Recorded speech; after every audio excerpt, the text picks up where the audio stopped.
Welcome to the InnoGuide podcast, where we share the works of authors and mentors to guide innovation. I'm your host, Bob Boudelier. This podcast, my website, my newsletter, and my community are focused on helping you discover the secrets of innovation in the age of AI. Since I don't rely on paid ads, I want to thank our customers who bring me into their programs on a fractional basis for up to 10 to 12 weeks as a technical product accelerator, working alongside their teams to help them develop products smarter and faster without adding risk, while bringing human-centered AI skills into their organizations. You can learn more at www.innoguide.net. In this episode, number 86, we'll be sharing Grit, The Power of Passion and Perseverance by Angela Duckworth. Without further ado, please enjoy this episode. Let's get started.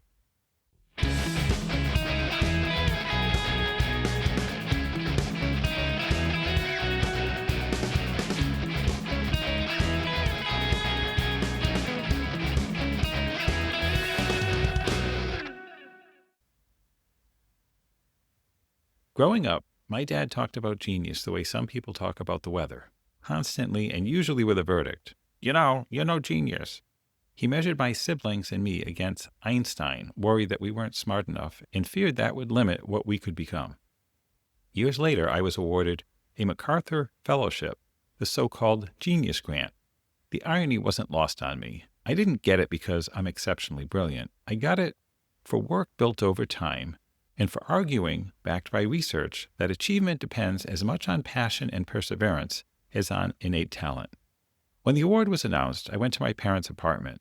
After the congratulatory calls slowed, my dad looked at me and said, "I'm proud of you." I simply thanked him, but part of me wished I could speak to the little girl I used to be and tell her, I may never be the smartest person in the room, but I can choose to be the grittiest.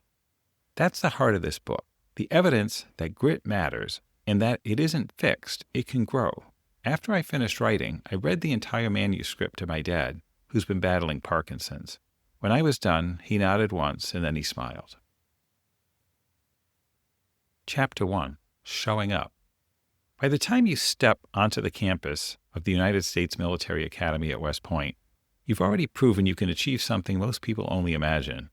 Getting in is brutally selective. Top SAT or ACT scores, standout grades, leadership credentials, and athletic strength aren't just nice-to-haves, they're the baseline.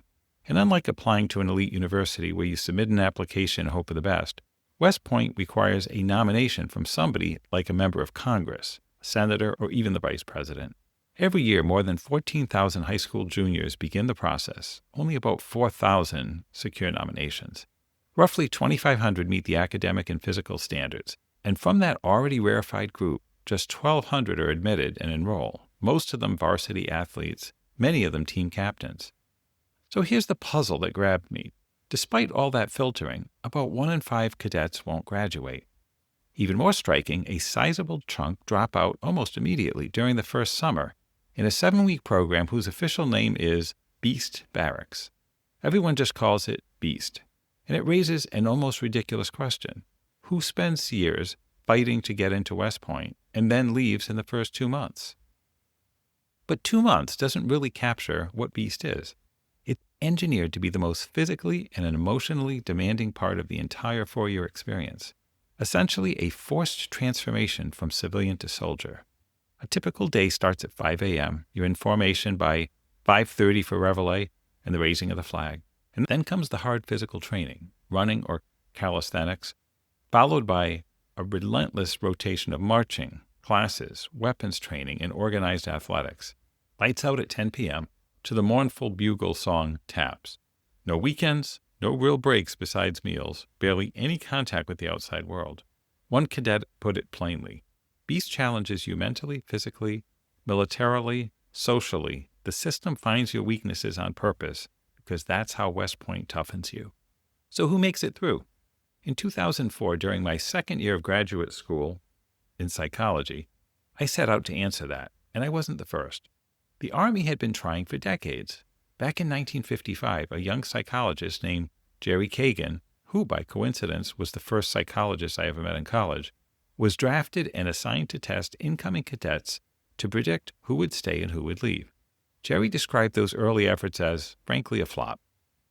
At one point, they used a card-based storytelling test, hoping cadets who spun tales of noble deeds would be the ones who endured. Their stories were entertaining, but they had nothing to do with real-life decisions. Generations of psychologists followed, and still nobody could reliably explain why such promising cadets quit so early. That's how I ended up in the office of Mike Matthews, a military psychologist and longtime West Point faculty member. Mike told me admissions already had a powerful tool, the whole candidate score, a weighted blend of test scores, class rank, leadership appraisals, and physical fitness measures. You can think of it as West Point's best estimate of talent and how easily someone will master the demands of the place. It drives admission decisions, and yet it didn't predict who would survive Beast. Higher scorers dropped out at the same rate as lower scorers. Mike had a hunch based on his own induction into the Air Force. He remembered that early training period when recruits were asked constantly to do things beyond their current skills. 2 weeks in, he was tired, lonely, frustrated, and ready to quit, just like everyone else. Some did quit, but Mike didn't. And what struck him was this. It wasn't ability that separated those who stayed from those who left. It was attitude, a never-give-up posture. Around the same time, I was interviewing top performers across fields, business, art, athletics, journalism, academia, medicine, law, asking what makes the best so exceptional. Some traits were specific. Business leaders talked about calculated risk. Artists talked about irresistible drive to create. Athletes talked about the thrill of victory and the agony of losing. But across every domain, a common theme kept surfacing. Talent mattered. Luck mattered. But they weren't enough. People kept telling me about rising stars who fizzled out, and about others who weren't the best at first but kept improving, like the clumsy early writer everyone laughed at, who later won a Guggenheim. High achievers weren't complacent. They were driven to get better, even when better never felt like enough. They were, in a strange way, satisfied with being unsatisfied, because what they pursued mattered so much that the chase itself was rewarding. That's when it clicked. The special combination wasn't just perseverance. It wasn't just passion. It was both. Enduring passion plus relentless perseverance. I called it grit. Next problem, how do you measure something like that? I went back to my notes and wrote questions capturing what people had described. Some about perseverance. I finish whatever I begin. Others about passion and sustained interest. Whether your interests change year to year, whether you get obsessed and then drop it. That became the grit scale. In 2004, on the second day of Beast, 1,218 cadets took it, right after 90-second goodbyes to their parents, haircuts for the men, uniforms issued, and their first taste of being corrected down to the inch. Step up to my line, not on my line, not over my line. When I compared grit to the whole candidate score, I was stunned. They were unrelated. Talent didn't predict grit, and grit didn't predict talent. By the end of Beast, 71 cadets had dropped out. Grit was a remarkably reliable predictor of who stayed. The next year, I repeated the study. Same result. Not SAT scores, not leadership experience, not athletic ability, not the whole candidate score. What mattered was grit. And it didn't stop at West Point. I tested grit in sales, where rejection is daily life. 6 months later, 55% of the salespeople were gone. Grit predicted who stayed better than traits like extroversion or conscientiousness. Chicago Public Schools wanted to know who would graduate. 12% didn't, and grittier juniors were more likely to finish on time. In adults, grit tracked with educational attainment, including the especially steep odds at community colleges, where dropout rates can approach 80%. With Green Beret candidates in the Special Forces selection course, days starting before dawn and ending at 9 p.m., heavy load marches, nasty nick obstacles, 42% voluntarily withdrew, again predicted by grit. Even the Scripps National Spelling Bee. Kids practiced on average more than an hour a weekday and 2 hours on weekends, some up to 9 hours on a Saturday. Verbal IQ mattered, yes, but grit predicted who advanced further months later because grittier kids studied more and competed more.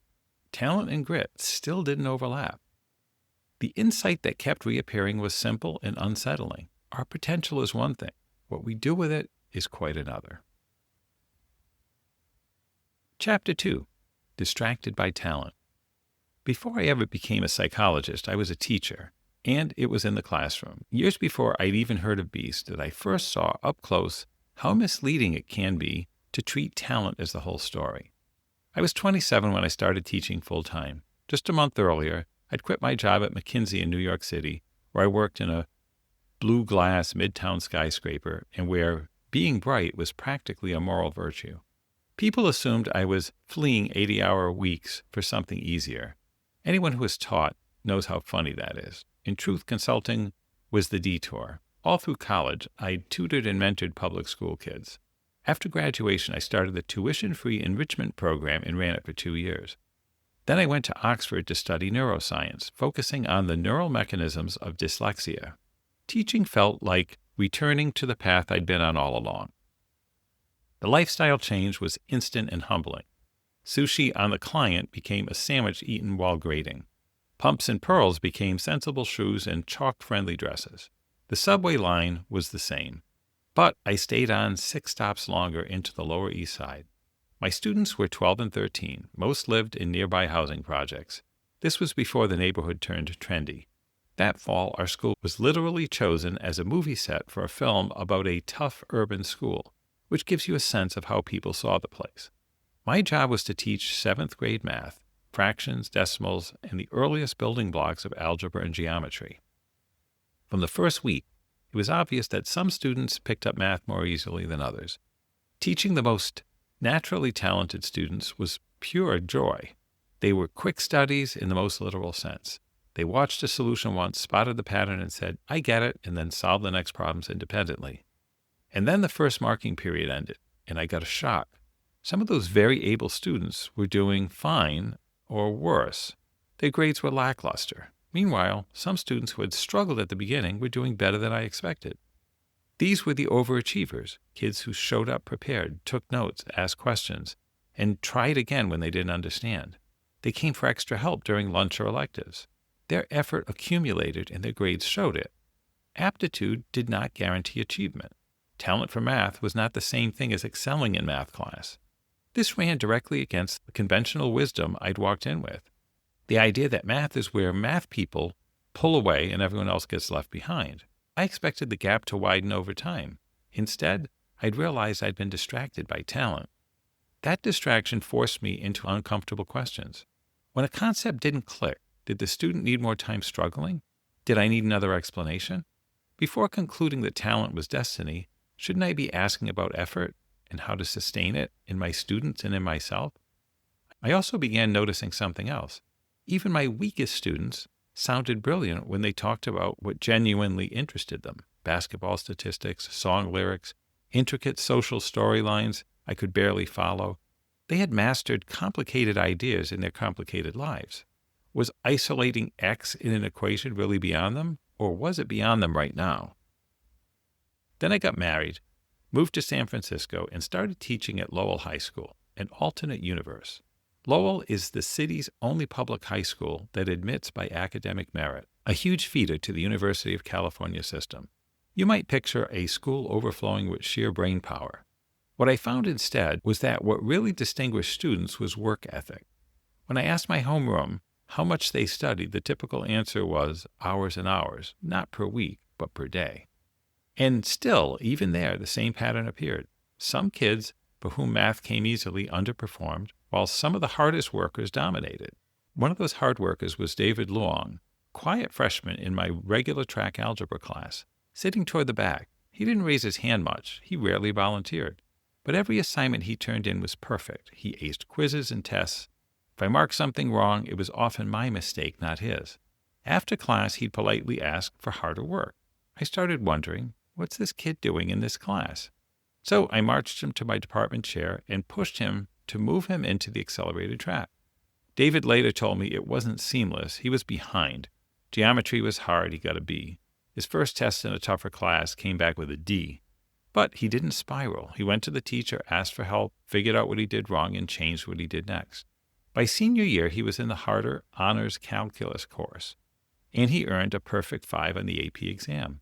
He went on to Swarthmore, earned dual degrees in engineering and economics, and completed the PhD in mechanical engineering at UCLA, becoming an engineer at the Aerospace Corporation, a literal rocket scientist. The kid deemed not ready for harder math had simply been misplaced by a system that overtrusted early signals. That question, what separates potential from what people can actually do, has a long history. Francis Galton argued, outliers combine unusual ability with zeal and hard labor. Darwin wrote back, surprised ability even made the short list. He believed people differ less in intellect than in zeal and hard work, and he described himself as a plodder with steady, ardent love of science. William James later called out the gap between what we could be and what we actually mobilize. Most of us live far within our limits. So why do we still fixate on naturals? Research by Chaya Jung-se shows a hidden naturalness bias. Musicians who say effort matters still prefer the natural over the striver, even when performances are identical. The same bias shows up in entrepreneurship, too. People back the natural unless the striver has dramatically more experience and capital. McKinsey's war for talent mindset reflects that cultural obsession. But as critiques of Enron and rank and yank performance systems suggest, worshiping brilliance can feed insecurity, short-termism, and a toxic need to prove you are the smartest. The harm isn't that the talent is bad, it's that when we shine the spotlight on talent, we leave everything else, especially effort and grit, in the shadows. And in the next chapter, I'm going to make the case that as much as talent counts, effort counts twice. Chapter 3. Effort Counts Twice. Not a day goes by that I don't see the word talent tossed around like it explains everything. Sports, business, entertainment, politics. If someone does something impressive, we rush to label them extraordinarily talented. And when we overemphasize talent, we quietly underemphasize everything else. I heard this bias laid bare on the radio in a comparison between Hillary and Bill Clinton. Commentators said both are great communicators, but Bill is a gifted politician, a natural, while Hillary has to contort herself to the role, a striver who will never quite match him. That's the subtext of talent talk. Naturals are destined to win, strivers are destined to fall short. And I'll admit it, I've done it too. Someone impresses me and I reflexively think, genius, even though I know better. So why does this bias persist? A clue comes from a study I love. Dan Chambliss's work on elite swimmers called The Mundanity of Excellence. The title is the punchline. The most dazzling human achievements are, in reality, the sum of countless tiny ordinary elements, little skills learned, drilled into habit, and stitched together into one seamless performance. Nothing in any single stroke is superhuman. What's extraordinary is doing all the ordinary things consistently, correctly, and together. But mundanity is not romantic. When Dan shared early drafts, a colleague told him to jazz it up, to make the swimmers more interesting.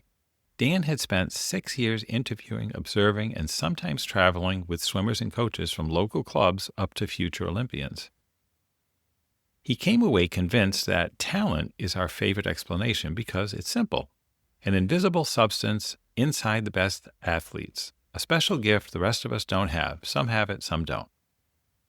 Dan's point is that if you only see greatness on TV every 4 years, you miss the thousands of hours in the pool, the incremental refinements that make the performance look effortless.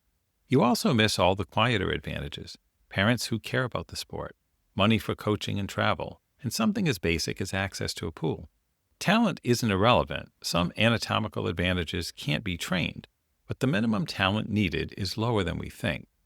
Greatness, Dan insisted, is doable, but it's built from many doable feats. Still, even Dan, an apostle of mundanity, was susceptible to magic. He told me about watching Rowdy Gaines, then the world record holder in the 100 free, race Mark Spitz in practice. Spitz was in his mid-30s, 12 years retired. But when he got in the water, the whole team stopped to stare. Someone whispered, pointing at Spitz, "My God, he's a fish." That's the moment when you feel the pull of the talent story. This is divine. This can't be earned. Dan told me, essentially, to read Nietzsche. And Nietzsche nails why we prefer mystery. When something is perfect, we don't ask how it came to be. We enjoy it as if it sprang up by magic. If we could see the art of becoming, we'd cool off a little. We want excellence fully formed.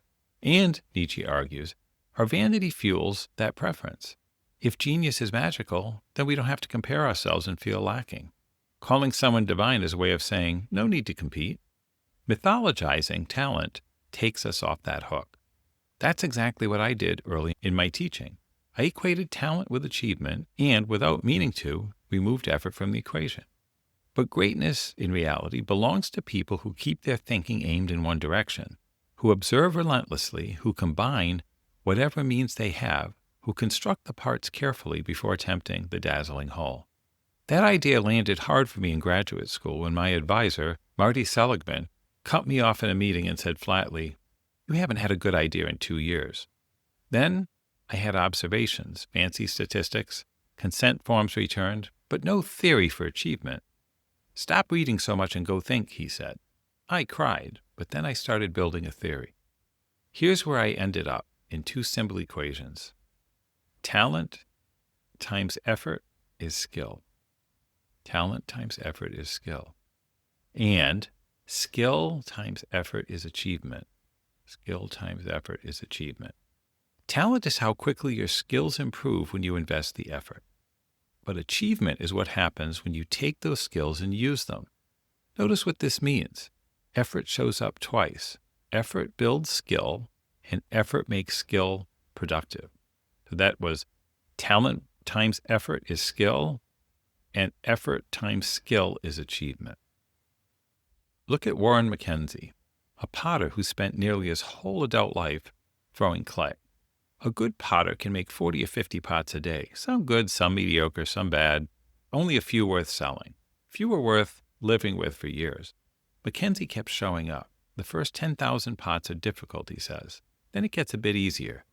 Daily effort improved his craft, and that same effort multiplied what he produced. Or John Irving, celebrated as a great storyteller, yet not a natural. Dyslexic, a C English student, SAT verbal of 475, teachers calling him lazy and stupid. He rewrote constantly. He learned to pay twice as much attention, to go over things again and again. His stamina, his willingness to repeat the hard work became his advantage. Will Smith says it bluntly. He's not especially talented. He has a ridiculous, sickening work ethic. He's not afraid to die on a treadmill. And the treadmill turns out to be more than a metaphor. In 1940, Harvard researchers pushed sophomores to run at punishing incline in speed, measuring not just fitness, but will, how long they'd endure before quitting. Decades later, George Valiant found that time on that treadmill at 20 predicted psychological adjustment across adulthood, even after accounting for baseline fitness. Effort mattered. But to me, the grittiest part isn't staying on the treadmill today, it's getting back on tomorrow. Because when you permanently quit, effort drops to zero. Your skills stop growing and your achievement stops. Consistency over the long run is everything. Talent matters, but effort counts twice.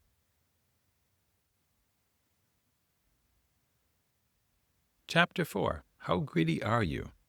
After I gave a lecture on grit to Wharton undergrads, an aspiring entrepreneur practically sprinted up to me. He was charming, electric, the kind of young person who reminds you why teaching is such a joy. He told me, breathless, about raising thousands of dollars for his startup, pulling all-nighters, going to heroic lengths. I was genuinely impressed. But I told him what I always have to tell people who confuse intensity with grit. Grit is more about stamina than sprinting. If you're working on that project with the same energy in a year or two, I said, email me. I'll say more about your grit then. He looked puzzled. Well, I might not be working on the same thing in a few years. And of course he had a point. Many ventures don't pan out. Plans get scrapped. But I pushed back gently. If you're not even in the same industry, if you're hopping to a totally unrelated pursuit, then your story really isn't about grit. He asked if I meant staying at one company. Not necessarily. What I meant is that skipping from one kind of pursuit to another, from one skill set to a completely different one, isn't what gritty people typically do. What if I move around a lot and work incredibly hard, he asked. Grit isn't just working incredibly hard, I told him. That's only part of it. There are no shortcuts to excellence. Real expertise takes years, longer than most people imagine. And then you have to actually apply that expertise to produce something valuable. And the really important thing is loyalty. Grit is working on something you care about so much that you stick with it. It's doing what you love, yes, but not just falling in love, staying in love. So, how gritty are you? I built a tool for this, the grit scale, and the version I used at West Point is simple. 10 statements you rate from not at all like me to very much like me. Some items are about perseverance. Setbacks don't discourage me. I don't give up easily. I'm a hard worker. I finish whatever I begin. I have overcome setbacks to conquer an important challenge. Others are about passion as I mean it. Not intensity, but consistency. Whether new ideas and projects sometimes distract me from previous ones. Whether your interests change from year to year. Whether you get obsessed briefly and then lose interest. You add your points and divide by 10. A 5 is extremely gritty. A 1 is not gritty at all. There's even a percentile chart for comparison with a large sample of American adults. Roughly speaking, a 3.8 sits around the 50th percentile, a 4.1 around the 70th, a 4.5 around the 90th, and a 4.9 is about as high as it gets. But I want you to hold this lightly. Your score reflects how you see yourself right now. It might have been different when you were younger, and it could change again. In fact, one of the most important messages in this book is that grit can grow. Because grit has two components, passion and perseverance. So you calculate them separately. Passion is the odd-numbered items. Perseverance is the even-numbered items. Most people score a little higher on perseverance than passion. I do too. While writing this chapter, I scored 4.6 overall, 5 on perseverance and 4.2 on passion. As strange as it sounds, it's easier for me to work hard and bounce back than it is to keep my aims perfectly consistent over time. That pattern, perseverance, often topping passion, reveals something important. Passion and perseverance aren't the same thing, and passion in grit terms isn't fireworks. It's a slow, steady burn. In interviews, high achievers rarely talk about passion as intense emotion. They talk about staying fascinated for decades. Chefs captivated by Julia Child as kids who never stop cooking. Investors whose curiosity about markets stays sharp into their fourth and fifth decades. Mathematicians who work on the same theorem for years without storming off to something shinier. That's why the passion items on the scale aren't about how intensely you feel. They're about how consistently you commit. Enthusiasm is common. Endurance is rare. Jeffrey Gettleman, the New York Times East Africa bureau chief, helped me see this. Jeff and I knew each other at Oxford in our early 20s, when neither of us had it all figured out. Today he's celebrated for courageous reporting in East Africa and won a Pulitzer Prize for it. When I asked about his passion, he surprised me. It wasn't journalism so much as it was East Africa itself. Journalism, he told me, was a means to an end. And here's what matters. Jeff didn't just discover his passion like a buried treasure, he built it. A freshman year trip to East Africa blew his mind. He started studying Swahili. He returned. A professor nudged him toward journalism. He tried student media. Then, once the path became clear, he pursued it deliberately, step by step, through internships, local papers, bigger papers, and eventually, more than a decade later, the job he wanted. That's how I think about passion. Not fireworks, but a compass, something you assemble over time and then use to guide a long, winding road. And once you have that compass, it looks like this. Flexibility in the small goals, stubbornness in the big one. The top goal gets written in ink, the lower goals in pencil. That's the heart of this chapter. The grit scale isn't a label. It's a mirror and a starting point. Chapter 5. Grit Grows. Whenever I talk about grit, someone inevitably asks, how much of grit is in our genes? People want to know whether grit is like height, mostly fixed, or like language, something shaped by life. The short answer is, in part. But the longer answer is more useful, and it starts with a fact I can say with complete conviction. Every human trait is influenced by both genes and experience. Take height. Yes, it's heritable. Genetic differences explain a lot of why some people are tall and others are not. And yet, average height has changed dramatically over just a few generations. Military records shows the average British man was about 5'5" 150 years ago. Today, he's closer to 5'10". In the Netherlands, the average man is now almost 6'1", more than 6 inches taller than a century and a half ago. Whenever I'm with my Dutch collaborators, I feel like I'm standing in a forest of redwoods. That didn't happen because the gene pool magically transformed overnight. It happened because environments changed: nutrition, clean water, clean air, and modern medicine. Even with a single generation, malnourishment can stunt growth, while abundant, healthy food supports it. The same logic applies to traits like honesty, generosity, and grit. And it also applies to IQ, extroversion, loving the outdoors, a sweet tooth, smoking risk, and skin cancer risk. You name it. Nature matters and nurture matters. Even talent, which we love to treat as purely genetic, is also shaped by experience. Sociologist Dan Chambliss, the same Dan who wrote about the mundanity of excellence in swimming, told me he quit competitive swimming in high school because he assumed he'd never be nationally ranked. He had some anatomical limitations. He's small, and his ankles won't plantar flex, meaning he can't really point his toes the way elite swimmers often can. Stretching helps, but bone structure still matters. Still, Dan said the biggest obstacle wasn't anatomy, it was coaching. One high school coach taught him almost nothing in 4 years and even taught him an important breaststroke turn incorrectly. Years later, after spending time around national and Olympic coaches through his research, Dan got back in the pool, trained up, and swam a 200-yard individual medley as fast as he had in high school. Same body, different experience. Again, not just nature, not just nurture, both. How do we know this scientifically? A major method is twin studies. Identical twins share the same DNA. Fraternal twins share on average half. Comparing how similar they are, whether raised together or apart, lets researchers estimate heritability. Recently, researchers in London administered the grit scale to more than 2,000 pairs of teenage twins in the UK. Their estimate? Perseverance is about 37% heritable and passion about 20% heritable. That's typical for personality traits. Some of the variation is genetic, the rest is experience. And to be clear, there isn't a single grit gene. Traits are polygenic, influenced by many genes. Height, for example, is associated with hundreds of genes, at least 697 at last count. Genes interact with each other and with environments in complicated ways we still don't fully understand. Here's the third point that clears up a lot of confusion. Heritability explains differences among people, not changes in the average. So a trait can be heritable and still profoundly shaped by environment at the population level. The Flynn effect makes this impossible to ignore.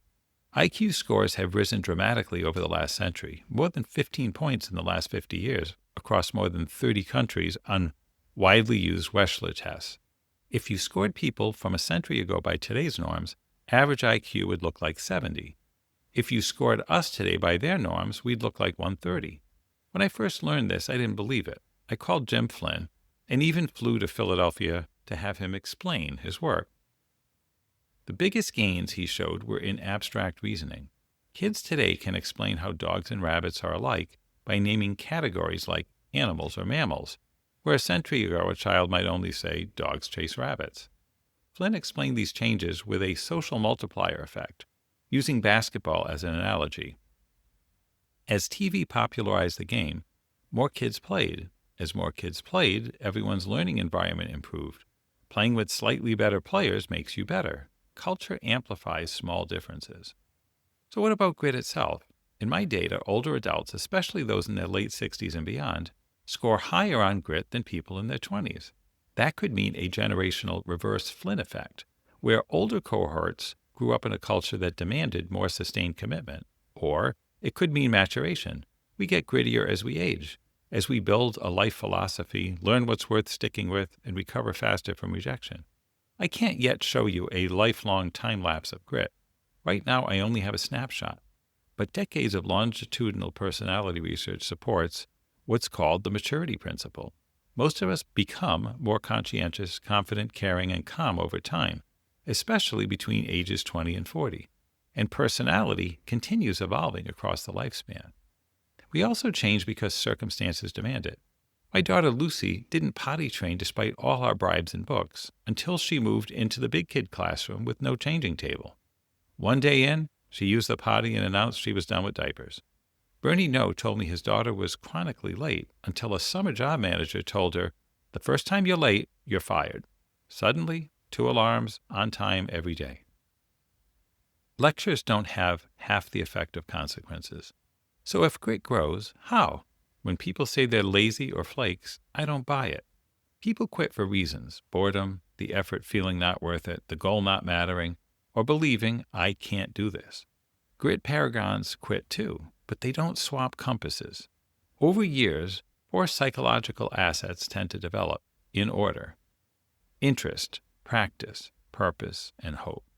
They aren't fixed traits. You can learn them. You can grow your grit from the inside out. I'll repeat those again because that was important. Over years, 4 psychological assets tend to develop, in this order: interest, practice, purpose, and hope. Part 2. Growing Grit from the Inside Out. Chapter 6.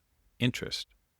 Follow your passion might be the most recycled line in commencement speeches. I've heard it from puzzle editor Will Shortz, figure out what you enjoy most and do it full time, and from Jeff Bezos describing how he left a prestigious finance job to start Amazon because he chose the less safe path to follow what he cared about. When I interview paragons of grit, I hear the same refrain again and again: I love what I do. British journalist Hester Lacey, who has interviewed more than 200 mega-successful people for the Financial Times, told me that this theme is nearly universal. Whether she's talking to designers, authors, musicians, comedians, chocolatiers, or bartenders, she keeps hearing variations of, I can't wait to get to work. I feel lucky. I'm pulled toward the next project. These people aren't driven primarily by money. They're driven by genuine interest. That wasn't the message I grew up with. I was raised on practicality. My dad, who gave his career to DuPont and retired as the company's highest-ranking scientist, made it clear that idealistic, do-what-you-love talk could lead to poverty and disappointment. In fact, he became a chemist because his father told him to. His favorite subject as a boy was history, but the family textile business needed a chemist, not a historian. And yet, over time, his work did become a kind of passion. So what do we do with that? Is practicality the better guide? Here's what the science says. Interest matters a lot. Mega-analyses combining data from dozens of studies show 2 big things. First, people are far more satisfied when their jobs align with their personal interests, and that satisfaction spills into overall life satisfaction. Second, people actually perform better when their interests fit their work. They do higher quality work and help coworkers more, they stay longer, and students earn better grades and drop out less when their major matches what they're genuinely drawn to. Of course, constraints are real. You can't always make a living doing whatever you enjoy, and many people don't have the luxury of wide-open choice. Still, as William James predicted, desire and passion often cast the deciding vote in how well we do. And yet, the data are bleak. Gallup has found that more than 2/3 of adults aren't engaged at work, and globally, only 13% they're engaged. So if passion is so important, why do so few people love their work? One reason is that the advice, follow your passion, assumes you already have a passion. Most young people don't need encouragement to follow passion. They need help fostering one.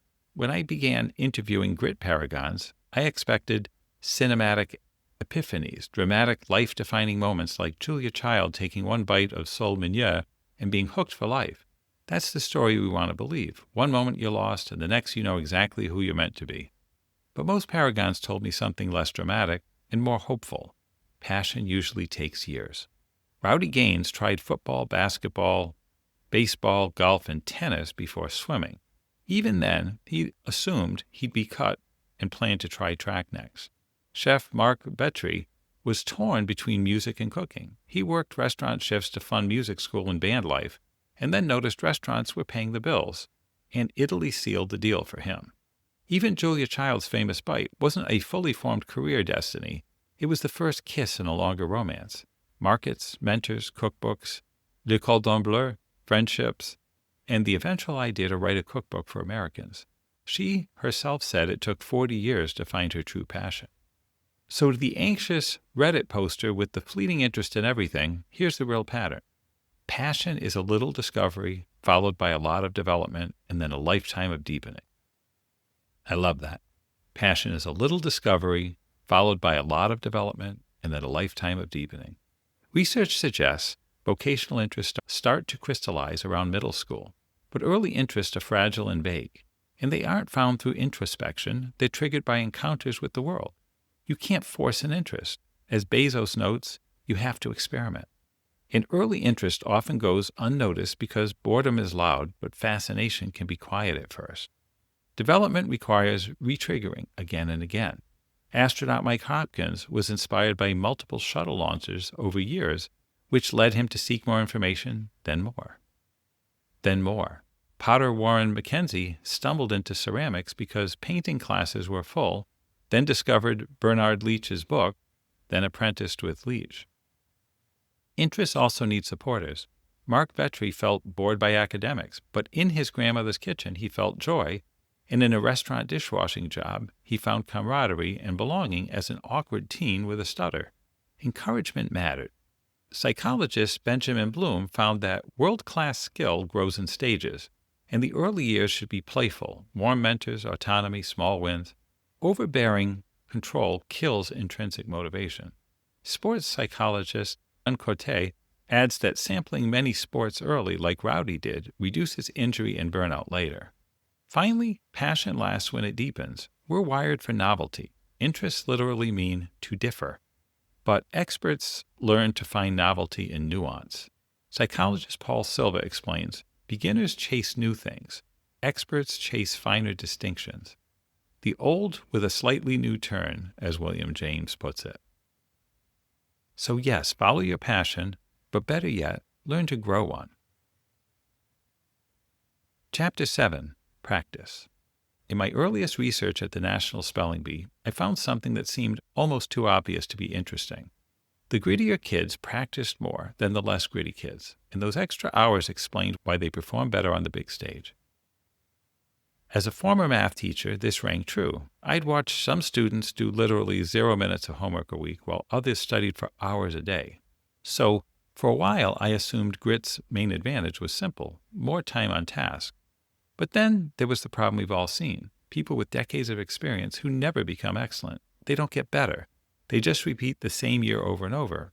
As one colleague jokes, some people get 20 years of experience while others get 1 year of experience 20 times in a row.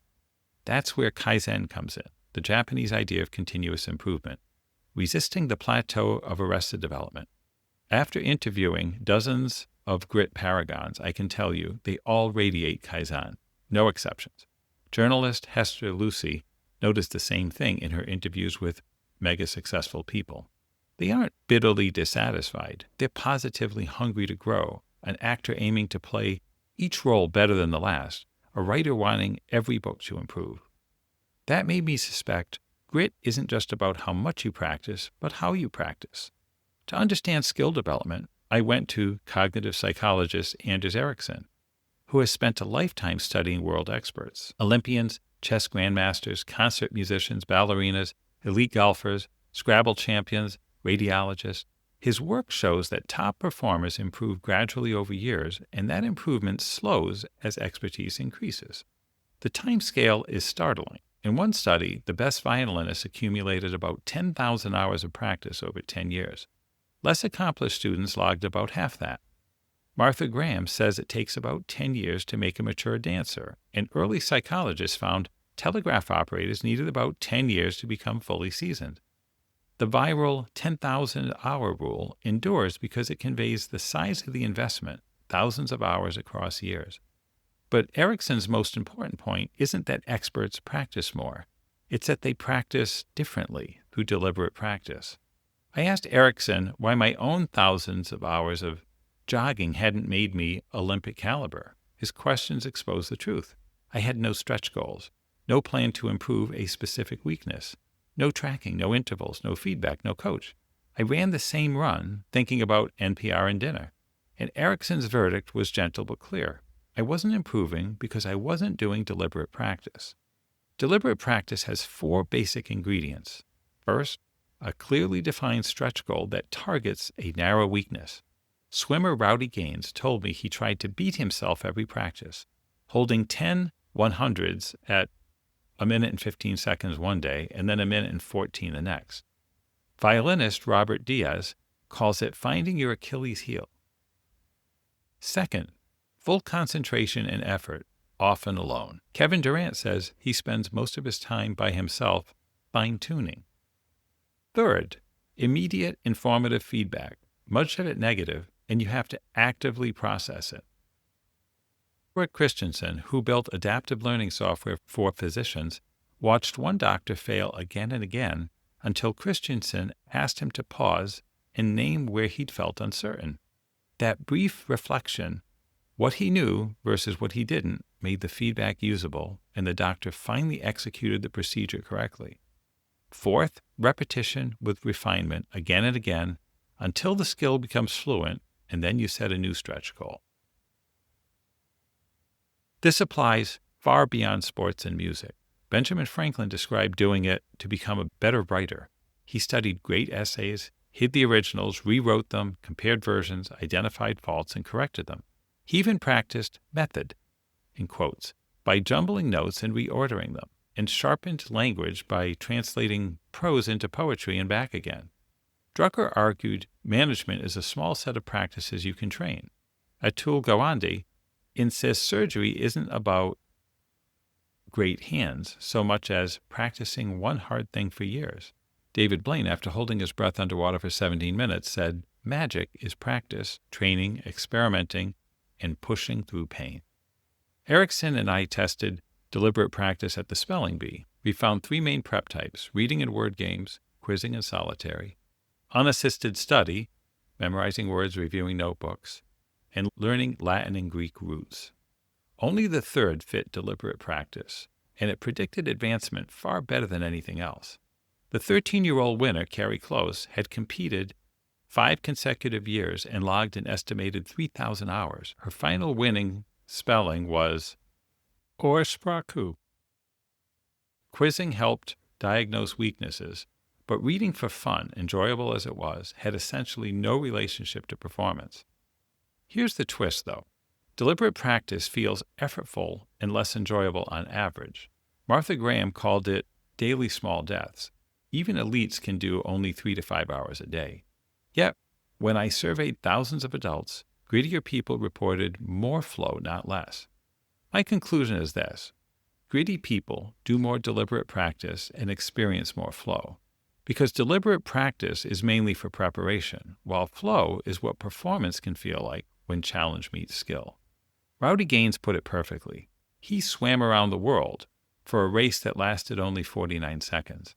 He didn't enjoy practice in the moment, but he loved swimming, the competition, the results, the friends, the winning. He hated practice, but he had passion for the whole. And the final nuance, grittier spellers rated deliberate practice as more effortful and more enjoyable than others. Maybe we learn to love the burn, or maybe some people naturally enjoy challenge, or both. Coach Bruce Gemmell described 6-year-old Katie Ledecky finishing a hard lap beaming, "Great, that was hard." That's the attitude I want us to reclaim. Less shame around mistakes, more emotion-free learning. Maybe you can't make deliberate practice effortless, but you can learn to say, "That was hard, but it was great." So that's the end of part 1 of Grit, The Power of Passion and Perseverance by Angela Duckworth. Remember that our website is www.innoguide.net, where we have many resources for innovators, including those who want to get timelines slip under control in their medical product development process, those who want to learn to use AI in that process, those who want to learn how to use automations to help you have more time to do what you love, and those who want to build medical products that support embedded AI now or in the future. Just know you'll be learning it from someone who's worked in medtech for 30 years and has led teams who developed and delivered 66 medical products. I want to thank Steve McIntyre for producing this, and I want to thank you for joining us, and I look forward to seeing you again for part 2. That's a wrap.